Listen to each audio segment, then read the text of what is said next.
오늘 은혜 받으실 하나님의 말씀은 구약성경 사무엘상 1장 19절부터 마지막 28절에 기록된 말씀, 구약 408, 409쪽에 있습니다. 19절 말씀부터 저와 여러분 한 목소리로 봉독하시겠습니다. 그들이 아침에 일찍 일어나 여호와 앞에 경배하고 돌아가 라마의 자기 집에 이르니라. 엘가나가 그의 아내 한나와 동침하며 여호와께서 그를 생각하신지라. 한나가 임신하고 때가 이르매 아들을 낳아 사무엘이라 이름하였으니 이는 내가 여호와께 그를 구하였다 함이더라. 그 사람 엘가나와 그의 온 집이 여호와께 매년제와 서원제를 드리러 올라갈 때에 오직 한나는 올라가지 아니하고 그의 남편에게 이르되 아이를 젖대거든 내가 그를 데리고 가서 여호와 앞에 뵙게 하고 거기에 영원히 있게 하리이다 하니, 그의 남편 엘가나가 그에게 이르되 그대의 소견에 좋은 대로 하여 그를 젖대기까지 기다리라. 오직 여호와께서 그의 말씀대로 이루시기를 원하노라 하니라. 이에 그 여자가 그의 아들을 양육하며 그가 젖대기까지 기다리다가 젖을 뗀 후에 그를 데리고 올라갈새 수소 3마리와 밀가루 1에바와 포도주 1가죽부대를 가지고 실로 여호와의 집에 나아갔는데 아이가 어리더라. 그들이 수소를 잡고 아이를 데리고 엘리에게 가서 한나가 이르되 내 주여 당신의 사심으로 맹세하나이다. 나는 여기서 내 주 당신 곁에 서서 여호와께 기도하던 여자라. 이 아이를 위하여 내가 기도하였더니 내가 구하여 기도한 바를 여호와께서 내게 허락하신지라. 그러므로 나도 그를 여호와께 드리되 그의 평생을 여호와께 드리나이다 하고 그가 거기서 여호와께 경배하니라. 아멘. 아이를 낳으면 양육 과정에서 아마도 교육을 가장 중요하게 여길 겁니다. 사실상 자녀 교육은 태중에서부터 시작된다고 봐도 무방할 것입니다. 조기 교육, 사교육, 기러기 아빠, 불사 등 우리나라의 교육열은 세계적으로 알아줍니다. 버락 오바마 미국 대통령은 재직 시절에 전국민 의료보험 제도를 도입해야 한다고 할 때 우리 한국을 예를 들어서 설득을 한 바가 있고, 한국의 교육제도에서 배워야 된다 이걸 강조한 적도 있습니다. 아마 자녀들 다 키워놓으신 분들은 요즘 초등학교가 이렇게 가고 있나 잘 아마 모르실 겁니다. 우리가 시내에서 복잡한 거리에 이제 대형 파라솔이 설치가 되어 있고 또 버스 정류장도 비가림 시설을 해놓은 것을 알고 있는데, 요즘에 초등학교에 대형 파라솔을 설치를 해서 아이들 이제 학교 오고 갈 때 수업하고 운동하고 잠깐 가서 그늘에 가서 쉴 수 있도록 저런 시설을 많이 하고 있다고 합니다. 사실 세계적으로 아주 가장 더운 도시로 유명한 쿠웨이트 시티, 정말 깜짝 놀랄 정도 최저 기온이 30도, 최고가 아니고 최저 기온이, 그리고 평균 기온이 46도, 최고 기온 52도를 넘어섰을 때도 있다고 합니다.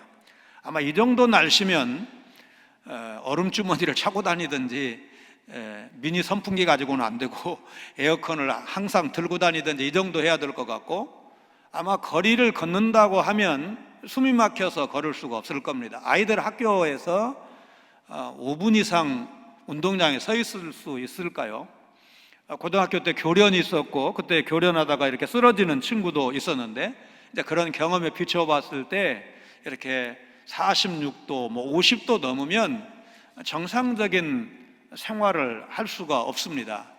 이란의 아바즈라는 도시도 평균 기온이 46도, 최고 기온은 54도를 기록한 적이 있다고 합니다.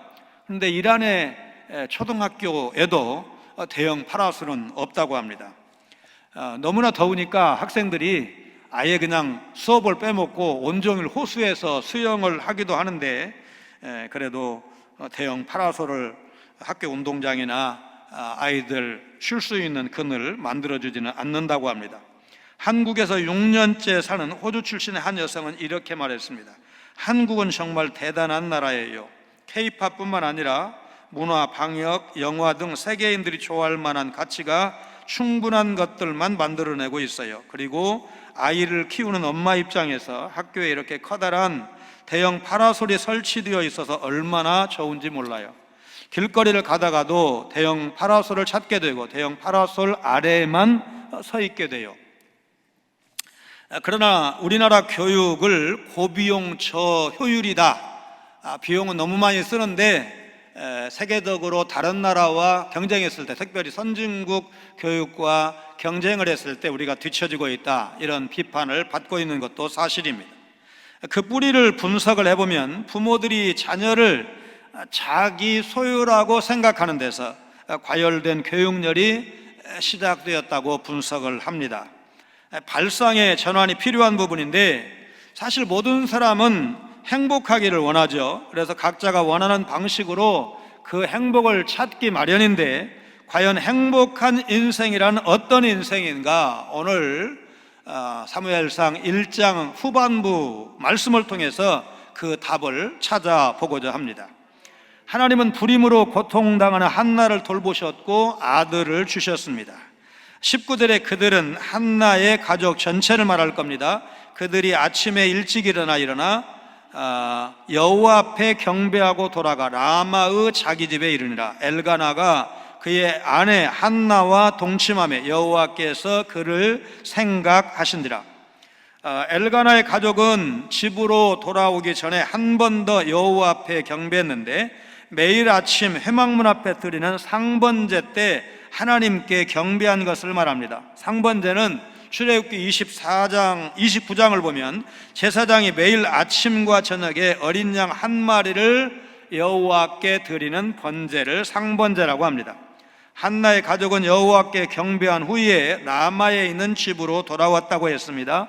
이 라마라는 지명은 1절에 언급되었던 라마다임 소빔의 약식 이름으로 신학시대에는 뭐라고 바뀌었다고 그랬어요? 아리마대 출신 요셉, 우리 기억하죠? 아리마대로 바뀌었다고 했습니다. 집으로 돌아온 후 어느 시점에 엘가나와 한나가 동침했는데 여호와께서 드디어 한나를 생각하셨습니다. 우리 성경에 그를 생각하신지라 이렇게 번역되었기 때문에 여기서 그는 남자를 가리키는 거 아니냐, 이렇게 생각을 하고 하나님께서 엘가나를 생각해 주신 것으로 오해할 수도 있습니다. 그러나 개역 개정판 성경은 3인칭 여성을 그냥 남자와 구분하지 않고 그라고 이렇게 사용했다는 사실을 기억해야 됩니다. 원문 성경에서는 3인칭 여성 전미사가 사용되었습니다. 생각하다라는 말의 바른 번역은 기억하다, 마음에 두다입니다. 창세기 30장 22절에 아들을 낳지 못해서 괴로워하던 라헬을 생각해서 믿음의 아들 요셉을 주신 하나님께서 이번에는 아들 없는 서름으로 고통받던, 그래서 눈물로 기도했던 한나를 생각하시는 것입니다. 여호와께서 한나를 생각하고 기억하셨다는 말씀은 아이를 갖지 못해서 고통 가운데 간절히 기도했던 한나를 기억하셨다는 말입니다. 단순히 기억한 것을 넘어서 하나님께서 한나를 생각하셔서 은혜를 베풀어 주셨다, 이것이 말하자면 이 말씀의 핵심이라고 할 것입니다. 라헬과 한나를 생각하신 하나님은 오늘 여러분과 저도 생각하고 계신다는 사실을 믿으시기를 바랍니다. 하나님은 부르짖는 백성의 기도를 외면치 않으시고 기억하십니다. 여호와께서 내 음성과 내 간구를 들으심으로 내가 그를 사랑하는도다. 시인의 고백이 여러분의 고백이 되시기를 바랍니다. 이사야서 49장 15절 말씀 우리 같이 읽겠습니다. 여인이 어찌 그 젖먹는 자식을 잊겠으며 자기 태에서 난 아들을 긍휼히 여기지 않겠느냐. 그들은 혹시 잊을지라도 나는 너를 잊지 아니할 것이라. 하나님께서 잊지 않으시겠다고 약속하셨다는 사실을 우리가 꼭 붙들어야 됩니다. 특별히 어려운 일을 겪고 있을 때 어머니도 자식 잊지 않잖아요. 잊을 수 없잖아요. 그런데 우리식으로 표현하면 백보를 양보해서 어머니도 사람이라 피곤해서 자식 잊고 산 순간이 있을지 모르지만 나는 너를 잊지 아니할 것이라. 그 말에 대한 보증으로 그 다음 구절에 뭐라고 말씀합니까? 내가 너를 손바닥에 새긴다. 우리가 메모지가 없으면 어디다가 우선 급하니까 기록을 합니까? 손바닥에다가 기록하지 않습니까? 그러면 잊을 일이 없죠. 손바닥만 보면 되니까. 하나님께서 우리를 절대로 잊지 않으시고 눈물의 기도를 보시고 들으시고 그 기도가 하나도 땅에 떨어지지 않도록 응답해 주신다는 사실입니다. 마태복음 7장 11절에 너희가 악한 자라도 좋은 것으로 자식에게 줄 알거든 하물며 하늘에 계신 너희 아버지께서 구하는 자에게 좋은 것으로 주시지 않겠느냐. 육신의 아버지도 믿음 없을 수 있습니다. 착하지 않을 수도 있습니다. 그럼에도 불구하고 자식에게는 좋은 것 주고 싶은 것이 인지상정 아니냐. 그런데 하물며 하늘에 계신 너희 아버지일까 보냐. 하나님은 악한 분이 아니잖아요. 능력이 부족한 분이 아니시잖아요. 그분이 좋은 것 주시지 않겠느냐. 여러분 믿으시기를 바랍니다. 하나님이 기억하심으로 하나님의 은혜를 베풀어 주심으로 한나는 꿈에 그리던 임신을 하고 출산하게 됩니다. 20절입니다. 한나가 임신하고 때가 이름에 아들을 낳아 사무엘이라 이름하였으니 이는 내가 여호와께 그를 구하였다 함이더라. 한나는 아들 이름을 사무엘이라고 짓고 그 이유를 내가 여호와께 그를 구했다. 여호와께 구했다. 세무엘, 히브리어 세무엘을 분해하면 그의 이름은 하나님이다. 그런 뜻을 갖고 있습니다.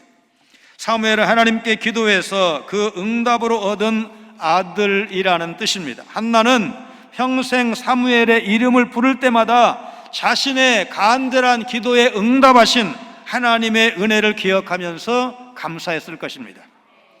프랑스의 정치인 샤르네가 나폴레옹 황제를 비판했다가 감옥에 갇히게 되었습니다.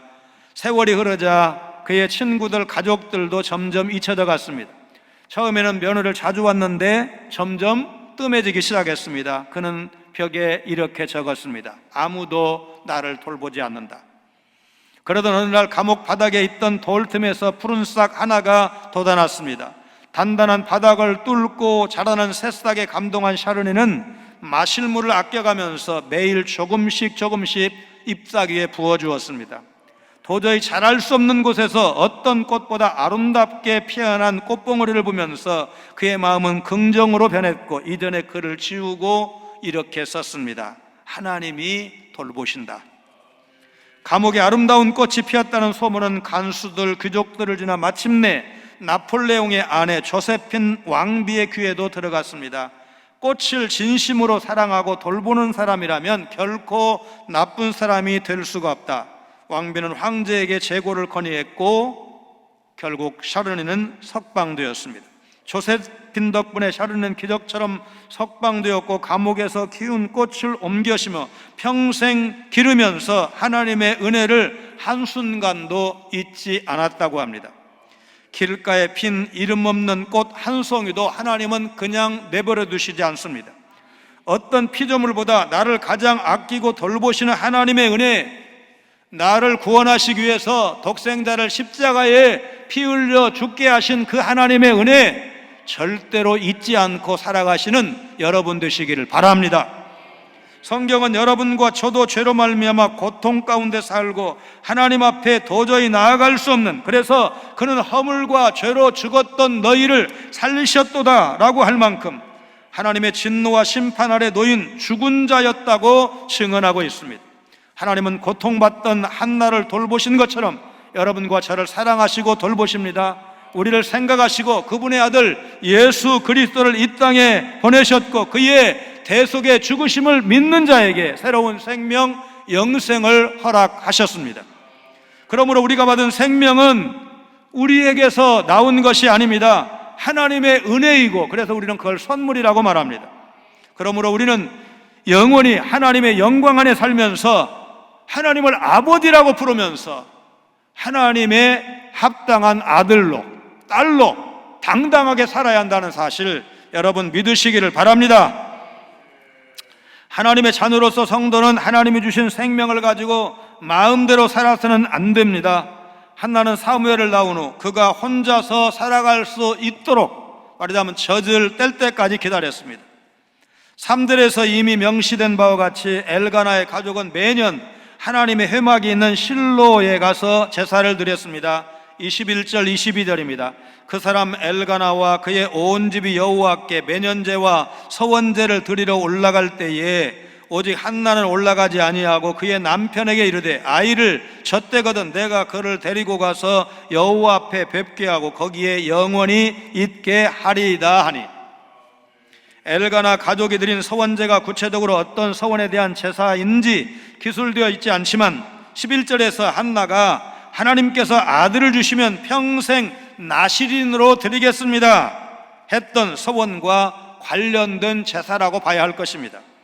비록 한나는 사무엘이 젖을 뗄 때까지 대략 한 3년 동안 가족들과 함께 실로에 가지 않았지만 엘가나가 자기 아내 한나가 서원한 대로 아이가 젖을 떼면 여호와 앞에 데리고 가서 뵙게 하고 거기서 영원히 있게 하겠다고 말합니다. 이 말은 사무엘이 젖을 떼는 데가 되면 그를 실로에 있는 하나님의 회막에 데리고 가서 그곳에서 그 아이로 하여금 영원히 하나님을 섬기게 하겠다는 것입니다. 모세도 어머니 요게벳의 품에서 젖을 먹고 자라면서 신앙교육을 받았습니다. 모세가 이제 젖을 뗀 다음에 바로의 왕궁에 들어가서 자랐지만 애굽의 종교나 문화에 동화되지 않고 동족 이스라엘의 아픔에 동참하고 하나님에 대한 신앙을 키울 수 있었던 것은 어린 시절 어머니의 품에서 받았던 유아교육, 신앙교육 덕분이었습니다. 많은 성도가 한 번쯤은 하나님께 헌신하기로 다짐을 합니다. 그러나 시간이 지나서 신앙의 열정이 식어지게 되고 과거에 했던 헌신의 고백도 잊어버립니다. 세상 일이 바쁘다는 이유로 하나님과의 약속을 미룹니다. 이런저런 핑계를 대면서 차츰 하나님과 교회로부터 멀어지고 뜨거웠던 처음 신앙이 식어가는 많은 사람들을 우리가 볼 수가 있습니다. 그러나 한나는 자신의 첫 서원을 잊지 않았습니다. 사랑스러운 아들 사무엘을 곁에 두고 싶은 어머니의 본능이 없었을까? 정말 그렇지 않았을 터인데 그는 하나님과의 약속을 지켰습니다. 민수기 30장에 기록된 서원에 관한 가르침을 보면 남편은 아내가 서원한 일에 대해서 무효를 선언할 수가 있었습니다. 그건 가장의 권한입니다. 딸이 서원한 것 아버지가 그 서원을 취소할 수가 있었습니다. 그런데 한나의 남편 엘가나는 자기 아내 한나의 서원에 대해서 어떻게 하는가? 23절입니다.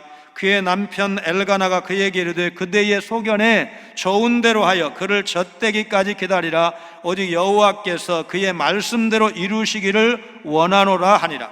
이에 그 여자가 그의 아들을 양육하며 그가 젖대기까지 기다리다가 남편 엘가나는 아내의 서원에 동의하면서 아내의 의견대로 사무엘이 젖을 뗄 때까지는 실로에 드리는 가족 제사에 참여하지 않아도 된다고 허락하고 한나의 서원대로 이루어지기를 기원하고 있습니다. 아들이 태어나면 평생 나실인으로 살도록 하나님께 드리겠다고 서원한 것이 한나라는 사실을 고려할 때 남편 엘가나가 오직 여호와께서 당신의 말씀대로 이루시기를 원하노라 그렇게 말하지 않고 오직 여호와께서 그의 말씀대로 여호와의 말씀대로 이루시기를 원하노라 그렇게 말했다는 사실을 우리가 붙들어야 됩니다. 우리가 하나님 앞에서 하나님 저를 통해서 하나님의 뜻이 이루어지기를 원합니다. 여러분 그렇게 기도하셔야 되고 그렇게 선포하셔야 됩니다. 우리 자녀들, 손자, 손녀들을 생각하면서 하나님 우리 자녀들을 통해서 하나님의 뜻이 이루어지기를 원합니다. 우리 귀엽게 자라는 사랑스러운 우리 손자, 손녀들이 믿음의 계승자가 되어서 하나님의 뜻을 이루어드리는 믿음의 사람 되기를 원합니다. 여러분 그렇게 말씀하셔야 되고 그렇게 기도하셔야 되고 자녀들, 손자, 손녀들을 그렇게 가르치셔야 됩니다. 예수님께서 하늘에서 하나님의 뜻이 이루어지는 것 같이 땅에서도 이루어지기를 위해서 기도하라고 하셨는데 그 기도는 여전히 여러분과 저에게 유효한 기도인 것입니다. 전 세계를 항해하면서 선교하는 배가 둘로스라는 배인데 이제 세월이 많이 지나서 좀 낡았다는 그런 신문 기사를 읽은 적이 있습니다. 그런데 한 번은 선교사 한 사람이 강도에게 칼을 맞아 병원으로 옮기는 중이라는 전화가 본부에 걸려왔습니다. 그는 한국 선교사 김정현이었습니다. 생명에는 지장이 없었지만 머리 뒤와 왼쪽 손목을 심하게 다쳤습니다. 사고를 당한 김 선교사를 병원에 데려다주고 연락까지 해준 고마운 사람이 한국인이라는 이야기를 듣고 깜짝 놀랐습니다. 하지만 그 사람은 이미 병원을 떠난 상태였습니다. 생활이 어려운 탄자니아에는 강도가 많습니다. 둘로스 사역자들은 낮이나 밤이나 꼭 여럿이 함께 다니라는 주의를 받았습니다. 소지품을 조심하라고 했지만 빼앗기고 돌아오는 사람들도 덜어 있었습니다. 모처럼 휴일을 맞은 김 선교사는 친구 두 사람과 함께 해변으로 놀러나가 모래사장에 누워 있었습니다. 주변에 현지인들 몇 사람이 있기는 했지만 대낮이고 넓은 공공장소이니 문제가 생길 리 없다고 생각을 했습니다. 그런데 두 명의 청년이 달려들어서 가방을 달라고 위협했습니다. 다른 사역자들은 얼른 줬지만 김 선교사는 본능적으로 가방을 움켜쥐었습니다. 그때 가방이 찢어지면서 칼날이 번쩍였습니다. 강도는 칼로 김 선교사의 왼쪽 손목을 찢고 곧바로 머리 뒤를 쳤습니다. 김 선교사는 순간 정신을 잃었고 다른 사역자들은 칼을 무자비하게 휘두르는 강도에게 도저히 대항할 수가 없었습니다.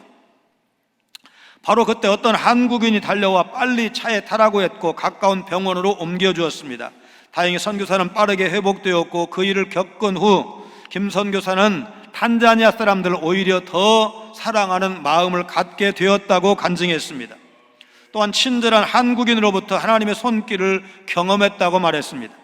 선교사가 이런 어려움을 겪는 이유를 우리가 합리적으로 설명하는 것이 쉽지 않습니다. 그러나 우리가 받은 교훈이 무엇입니까? 주님은 우리의 형편을 아시고 도울 자를 예비하신다는 사실, 비록 이런 어려운 일이지만 이런 일을 통해서도 복음이 전해지기를 원하신다는 사실입니다. 며칠 전에 인도 목사님이 우리나라 신문과 인터뷰를 하셨습니다. 인도의 코로나 상황이 심각한데 기독교 신자 비율도 높지 않고 목사 숫자가 얼마나 되겠습니까? 그런데 벌써 이 코로나로 인해서 죽은 목사님만 1000명이 넘는다고 합니다. 인도 교회를 위해서 기도해달라는 그런 말씀을 인터뷰 기사를 통해서 읽어봤습니다. 5월 중순에는 아르헨티나에서 선교 38년째 선교하시는 김영화 선교사님 네 분이 엿새 간격으로 5월 10일 날, 5월 16일 날 네위가 그렇게 돌아가셨습니다. 코로나로. 그리고 옆에 있는 브라질의 박동주 선교사님 지난주간에 돌아가셨는데 이분은 10년 전에 2011년에 우리 GMS 선교사회 회장을 지내셨습니다. 그 해에 GMS가 바로 가지 못하고 있으니까 GMS 바로 세워야 된다. 이제 선교사님들과 이사들 몇 사람이 뭉쳐가지고 말하자면 소위 말하면 GMS 개혁 깃발을 들었는데 그때 선교사 회장이었습니다. 제가 총회 기간 동안에 좀 과로해가지고 그냥 총회를 하다가 정읍에 와서 입원을 했습니다. 그 병원까지 사무총장과 저 선교사님이 찾아오셔서 저를 설득한 일이 있습니다. 결국 다음 날 가서 긴급동의안 발제를 하게 되고 그 일로 인해서 지금 현재 GMS는 반듯하게 섰지만 그 다음에 고소도 당하고 꽤 고초를 겪었습니다. 그래서 그 선교사님을 잊을 수가 없어요. 나이도 많지 않아요. 지금 아마 66인가 이 정도 되셨는데 너무나 아까운 나이에 이렇게 가셨습니다. 그래서 하나님이 생명의 주인이시니까 하나님이 데려가셨다, 거기까지는 이해가 되지만 그러나 왜 이렇게 빨리 데려가셨나? 반듯한 분인데 너무너무 크게 역사한 분인데 아르헨티나 김영화 선교사님 같은 경우는 2013년에 언더우드 선교상을 받으셨습니다. 우리 교회 다녀가신 분 중에서는 상영규 선교사님이 그 상을 받으셨거든요. 재작년엔가는 제 동기생이 박철원 선교사라고 그 상을 받았어요. 그러면 이제 한국 선교사 중에서는 초교파적으로 정말 알아주는 선교사가 받는 상인데 그 귀한 선교사님들이 이국에서 코로나로 쓰러져 갔습니다. 우리가 하나님의 뜻을 다 알지는 못합니다. 하나님이 하시는 일이지 하나님께서 더 좋게 하실 거야 이렇게는 말하지만 사실 합리적으로 설명하는 것이 쉽지가 않습니다. 자신이 낳은 아들이 분명하지만 한나는 사무엘이 하나님이 주신 하나님의 소유임을 분명히 했습니다. 여러분, 사무엘만 하나님의 것입니까? 여러분도 저도 하나님의 것입니다. 왜냐하면 모든 생명은 하나님께로부터 왔고 하나님께로 갈 것이기 때문에 그렇습니다. 하나님이 이 자리에 여러분을, 저를 앉히시기 위해서는 그리스도의 십자가를 쓰셨습니다. 독생자의 피 흘리심을 통해서 여러분이 믿는 자가 되었고, 제가 목사 이전에 먼저 믿는 자가 되었습니다. 그래서 이 자리에 서서 오늘 하나님을 예배할 수 있게 되었다는 사실을 생각하면 내 인생의 주인이 누구신가에 대해서 분명히 고백할 수 있어야 됩니다. 내가 우리 아버지 어머니를 통해서 태어나긴 했지만 그 생명의 주인이 누구냐, 우리 아버지 어머니를 만나게 하신 분이 누구냐, 내가 아내와 만나서 우리 아이들을 낳았지만 내가 낳은 것이 아니고, 내가 내 마음대로 내가 설계하고 내 주장대로 된 것이 아니고 하나님이 보내주신 겁니다. 그래서 생명의 주인은 하나님이시라는 분명한 고백이 우리에게 있어야 됩니다. 자신의 주인이 하나님이심을 알았던 한나는 아들 사무엘이 하나님의 소유라는 사실을 인정하는 것으로 그치지 않고 그가 서원한 대로 여호와의 집으로 데리고 가서 평생을 하나님께 드립니다. 24절 25절입니다. 젖을 뗀 후에 그를 데리고 올라갈새 수소 3마리와 밀가루 1에바와 포도주 1가죽 부대를 가지고 실로 여호와의 집에 나아갔는데 아이가 어리더라. 그들이 수소를 잡고 아이를 데리고 엘리에게 가서, 한나는 서원제의 제물을 율법이 정한 것보다 3배 정도 많이 준비했습니다. 민수기 15장을 보면 서원제를 드릴 때 드려야 될 제물이 정해져 있는데 고운 가루 10분의 3 에바입니다. 1에바가 약 22리터니까 대략 한 7리터 정도의 고운 가루를 준비했습니다. 기름 반 흰을 준비했다고 했는데 1흰이 약 3.6리터입니다. 그러면 반 흰이면 1.8리터. 보통 우리가 그 사이다 같은 거 큰 병 있죠? 그럼 대병 그렇게 말하는 그 대병이 1.8리터 정도 됩니다. 그러니까 기름을 그렇게 준비를 했습니다. 그리고 수송아지가 명시되어 있는데 수소 3마리를 준비했다고 했습니다.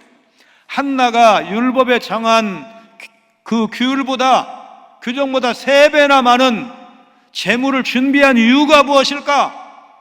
여러분, 이 사무엘을 주신, 기도응답을 주신 하나님의 은혜가 너무나 감사해서 보통은 그냥 정한 대로만 드려도 잘하는 거다, 약속 잘 지켰다, 이렇게 말할 텐데 3배나 후하게 드렸습니다. 별로 고생하지 않고 아들, 딸 낳고 행복하게 사시는 분들 생각 좀 하면서 사시길 바랍니다. 한나만 고생해서 기도해서 응답받았으니까 감사하지, 여러분 고생 안 하고 이쁜 아들, 이쁜 딸 낳아서 잘 키우시면 더 감사해야 되는 거 아니에요? 아멘 하시는 분 한 분밖에 없어요. 여러분 꼭 고생을 좀 하시고 나서 감사하실랍니까? 고생하시기 전에 감사하시기 바랍니다. 여러분, 그렇게 많이 기도하지 않았는데도 이쁜 아들, 이쁜 딸, 이쁜 손자, 이쁜 손녀 주시면 얼마나 감사해요. 여러분, 헌금 많이 내라고 지금 설교하는 거 그렇게 생각하시면 안 돼요. 여러분, 감사가 부족한 것이 문제 아니냐 그 말이에요. 왜냐하면 사무엘을 주신 하나님은 동일하신 하나님이잖아요. 사무엘이 역사에 남는 믿음의 사람인데, 여러분 우리 자녀들이, 우리 손자 손녀들이 역사에 남는 하나님의 사람으로 여러분 진짜 한 시대를 풍미한다면 우리도 사무엘의 어머니만큼 감사해야 되는 거 아니냐고요. 여러분 아멘으로 화답하시기 바랍니다. 하나님께서 우리가 지금 믿음으로 고백하는 것을 기쁘게 여기실 줄로 믿습니다. 한나는 노쇠한 엘리 제사장에게 자신이 몇 년 전에 기도했던 바로 그 여자라고 말합니다. 26절로 28절입니다. 한나가 이르되 내 주여 당신의 사심으로 맹세하나이다. 나는 여기서 내 주 당신 곁에 서서 여호와께 기도하던 여자라. 이 아이를 위하여 내가 기도하였더니 내가 구하여 기도한 바를 여호와께서 내게 허락하신지라. 그러므로 나도 그를 여호와께 드리되 그의 평생을 여호와께 드리나이다 하고 그가 거기서 여호와께 경배하니라. 자, 그러므로 라는 말이 여기 있는데, 하나님이 내게 은혜를 베푸셨으므로, 하나님께서 약속을 지키셨으므로 그런 뜻입니다. 하나님의 신실하심에 맞춰서 한나 자신도 하나님 앞에 신실하게 살겠다는 고백과 다르지 않습니다. 들어갈 때와 나올 때 마음이 다르고 아쉬울 때는 충성을 맹세하지만 그렇지 않을 때는 아나무인으로 행동하는 것이 인간이라는 점에서 한나의 신앙과 헌신은 매우 모범적이라고 할 것입니다. 자식 사랑하는 본능적 모성애가 한나에게 있었을 것임에도 불구하고 한나는 의연하게 그 소원을 이행했습니다. 하나님의 은혜를 생각하면 생각할수록 우리는 하나님 앞에 더 많이 감사하게 될 것입니다. 한나는 아들 사무엘을 원래부터 자기 것으로 여기지 않았습니다. 하나님의 은혜가 없었더라면 이 귀한 아들 있을 수 없어. 하나님께 서원해서 기도하지 않았다면, 하나님이 응답해 주지 않으셨으면 이런 귀한 아들 내가 낳을 수가 없어. 한나는 그렇게 생각했고, 그래서 약속을 지킬 수가 있었을 것입니다. 한나는 엘리 제사장을 부를 때 이번에도 내 주여 그렇게 부르면서 당신의 사심으로 맹세하나이다, 지난번에 기도했던 그 여자 맞습니다. 그때 제사장님은 나를 술 취한 것으로 오해했는데 그게 아니었다고 말씀드렸던 바로 그 여자, 이제 한 3년, 4년 정도 지났겠죠. 3, 4년 지나서 기도응답 받았다고 지금 그 아들 약속대로 데리고 왔습니다. 그러면서 제사장 앞에, 하나님 앞에 아들을 드립니다. 미국의 유명한 호텔 체인 중에 홀리데이 인 호텔이 있는데, 전 회장 클라이머는 자신의 임기 중에 수백 개의 호텔을 운영하면서도 단 한 곳에도 카지노를 설치하지 않았습니다. 단지 자신이 회장 되기 전부터 있었던 라스베이거스의 홀리데이 인 호텔만은 예외였습니다. 한 번은 회사 중역들이 사세 확장을 위해서 뉴저지주에 있는 이 홀리데이 인 호텔에 카지노를 설치하자고 제의했습니다. 그러나 클라이머 회장은 단호하게 거절했습니다. 간부들은 계속해서 카지노 설치를 강력하게 제안했습니다. 그러자 클라이머는 이 문제를 가족과 의논한 뒤 회장직에서 물러나기로 결심을 했습니다. 마침내 은퇴식 날 그는 이렇게 말합니다. 저는 제가 운영하는 호텔에 카지노를 설치하지 않기로 하나님과 약속했습니다. 사람과의 약속도 소중할진데 하물며 하나님과의 약속은 얼마나 더 소중하겠습니까? 이에 저는 하나님과의 약속을 지키기 위해서 회장직에서 물러나고자 합니다. 지금 제 마음은 이루 말할 수 없이 평안합니다. 은퇴식에 모인 직원들은 그의 말을 듣고 하나님과의 약속을 지킨 이 신실한 사람, 그동안에 우리가 이런 훌륭한 분을 회장으로 모셨구나, 그래서 아낌없는 박수를 보냈다고 합니다. 여러분과 저도 생명의 주인이 하나님이심을 진정으로 고백하면서 한나가 사무엘을 서원대로 바친 것처럼 자신의 평생, 우리의 남은 평생을 하나님께 드리겠다고 결단해야 할 것입니다. 상황이 달라졌다고 흔들리면 안 됩니다. 클라이머 회장같이 사는 거 쉽지 않지만, 그러나 하나님 앞에 한 약속은 지키는 것이 맞다고 믿는 것이 여러분 진짜로 하나님 앞에 잘하는 것입니다. 몸도 시간도 물질도 주님을 위해서 또 다른 사람을 섬기는 일에 써야 됩니다. 영원한 생명을 받아 누리면서 일평생 주님을 위해 헌신하면서 가는 곳마다 하나님의 영광을 드러내면서 살아가는 것이 하나님의 사람들이 가야 할 길이라는 것 여러분 믿으시기를 바랍니다. 사실 자녀 교육 쉽지 않습니다. 한국의 교육열, 여러분 그렇게 말해서 또 긍정적인 측면 없지 않지만 그것 때문에 고생하는 것, 거의 젊음을 한 30대, 40대를 다 희생한다고 해도 과언이 아닐 만큼 그렇게 힘들게 살아온 것이 한국의 부모들입니다. 그러나 원칙적인 의미에서 자녀 교육이 그렇게 무거운 짐이냐? 그렇지 않습니다. 하나님의 자녀, 하나님의 방법대로 하나님께서 원하시는 대로 키우는 것이 내가 할 일이야. 하나님께서 도와주실 거야. 하나님께서 인도해 주실 거야. 여러분 이렇게 믿으면 우리 짐이 좀 가벼워지지 않습니까? 너무 세상적으로만 생각을 해서 그냥 앞장서야 되고 남들보다 잘 돼야 되고 이런 것만 너무 집착하면 여러분 2등에서 실제로 자살한 그런 학생이 있었지 않습니까? 전교 1등을 초등학교 때부터 고등학교 2학년까지 전교 1등만 쭉 했는데 처음으로 2등으로 떨어지니까 그 낙심을 견디지 못해서 자살한 얘기를 전에 신문에 구체적으로 제가 말하자면 어디에서 누가 이랬다고 소개를 해드린 적이 있습니다. 하나님의 사람, 하나님이 보내주신 우리 아들, 딸, 우리 손자, 손녀, 하나님 마음에 합당하게 키우는 것이 내가 해야 될 일이야. 하나님이 기뻐하시고 하나님께서 인도해 주실 거야. 여러분, 이런 믿음으로 우리 자녀들, 손자, 손녀들을 키워가시고, 그렇게 우리가 믿음으로 했을 때 자녀들을 하나님의 자녀로 키울 때 어떻게 하시느냐? 사무엘상 2장 21절을 보면 하나님께서 말하자면 서원대로 여호와의 전에 사무엘을 드린 한나에게 어떻게 축복하시느냐? 3남 2녀를 더 주십니다. 합하면 몇 남매입니까? 4남 2녀 6남매의 자녀를 하나님께서 한나에게 주신 겁니다. 얼마나 귀한 기도응답입니까? 하나님은 이렇게 하실 수 있는 능력의 하나님이십니다. 여러분, 사무엘을 평생에 하나님께 드리나이다. 우리도, 우리 자녀도, 우리 손자 손녀들도 하나님 앞에 평생에 올려드리는, 하나님이 받으시는 사무엘과 같은 그런 역사에 남는 그런 믿음의 사람이 되게 해달라고, 우리가 그런 지금까지는 어떻게 살아왔던지 남은 생에는 우리의 삶이 사무엘처럼 바쳐지는 삶이 되기를 원합니다. 우리 자녀들이, 우리 손자 손녀들이 하나님 앞에 아름답게 사무엘처럼 바쳐지는 인생이 되기를 원합니다. 그렇게 기도하시고 응답받는 여러분 모두가 되시기를 주님의 이름으로 축원합니다. 거룩하신 하나님, 아들 없는 한나가 드린 기도에 대한 응답은 한 가정의 문제를 넘어 암울한 이스라엘 민족을 살리는 민족의 소망이 되었다는 사실을 기억하며 가정을 위해, 교회를 위해, 이 나라 이 민족을 위해 기도하는 우리 성도들 되게 하여 주옵소서. 우리 자녀들 믿음의 사람으로 세워가는 일이 얼마나 귀한 일인지 알게 하여 주옵소서. 하나님 앞에 서원한 것을 갚는 일은 결국 자신에게도 유익이라는 사실을 알게 하여 주옵소서. 예수님 거룩하신 이름으로 간절히 기도하옵나이다. 아멘.